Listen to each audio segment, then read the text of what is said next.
My first digital tool is one that I came across myself for a previous assignment, but it is called Moon Phases Simulation Viewed from Earth and Space, which is on PBS Learning Media. Just a bit of context, but I teach first grade and we use the EL education curriculum, and our second reading module is all about the sun, moon, and stars.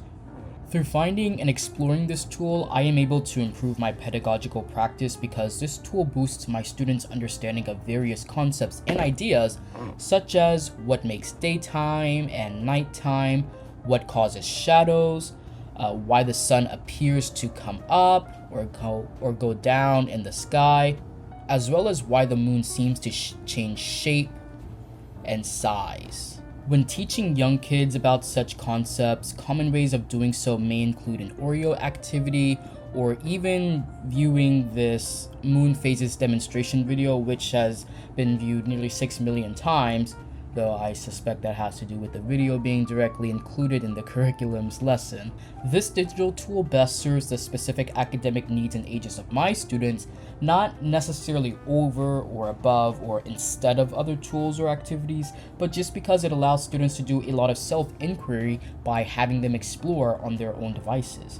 When I wrote about this simulation in a previous assignment, my professor also recommended that I even have my students come up with their own questions. If we do this activity towards the beginning of the module or before a certain unit, and we use this KWL anchor chart, we as a class can write these questions down in the what I want to know section that can perhaps be answered down the road, also fueling the intention of learner-centered education.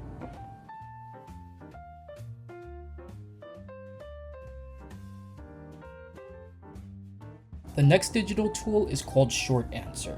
As someone who just finished their first year teaching and has no problem announcing their shortcomings, I am not very strong in reading instruction and certainly not writing instruction. So this is a site that I am actually looking forward to using this upcoming school year, and it is essentially a digital tool to help strengthen your students' writing.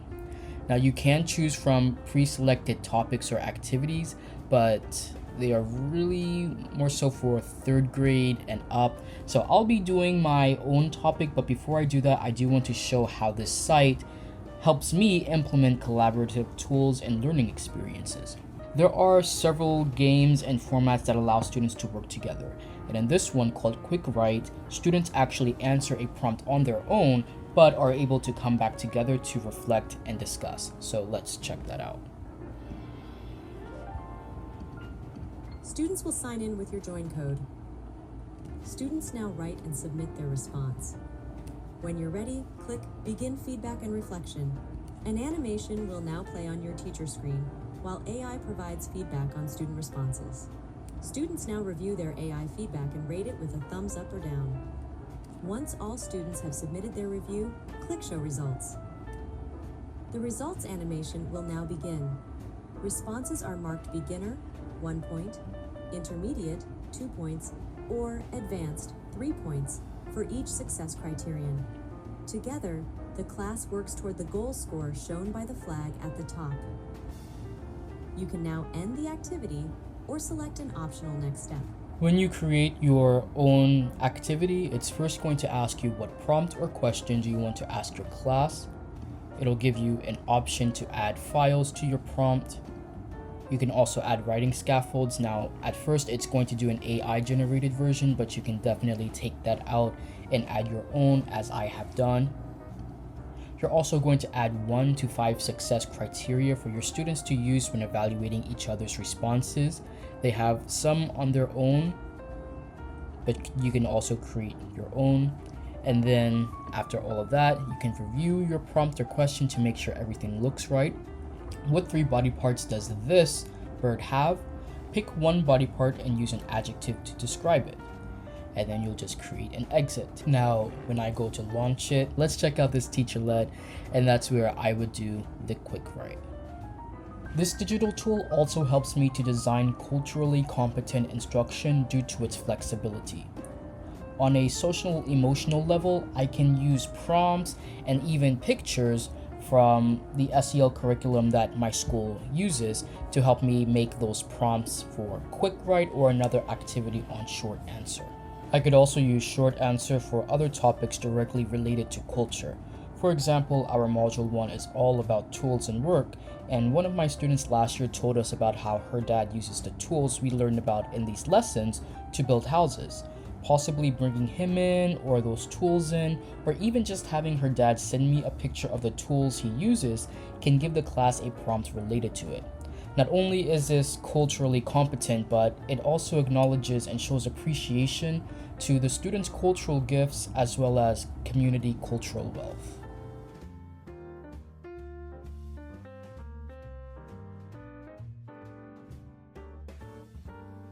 For this last ICANN statement, I have two digital tools, yes, a 2-for-1 special. The first one is this website called the Learner Variability Navigator by Digital Promise, and this isn't really a tool for students to use, but it's definitely a great one for educators. You'll scroll down and pick your model.